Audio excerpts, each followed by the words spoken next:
মানুষ দেখতে ইচ্ছে হলে আমি যে মুখগুলো দেখতাম, একটা দীর্ঘ সময় পর তাকিয়ে দেখি তাদের কেউই আসলে মানুষ না। যাদেরকে মানুষ ভেবে এসেছি তাদের প্রত্যেকের মুখের উপরেই ছিল এক একটা লং লাস্টিং মুখোশ।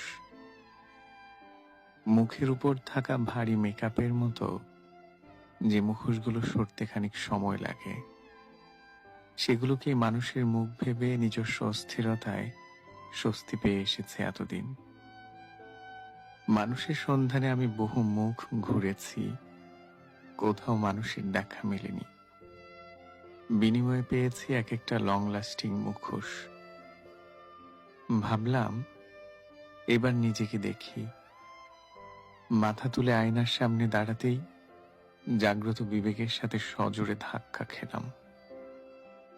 আমাকে ঘিরে মানুষের ভালো সব ভাবনা এবং একান্ত ব্যক্তিগত আমি, এই দুইয়ের মধ্যে বিশাল ব্যবধান, বিস্তর ফারাক। মনে হলো অবিকল মানুষের মতো দেখতে আমিও এক মুখোশের মুখ। সেই থেকে ভাবছি, শুদ্ধ মানুষ হবার আগে আর কখনো আয়নার সামনে দাঁড়াবো না।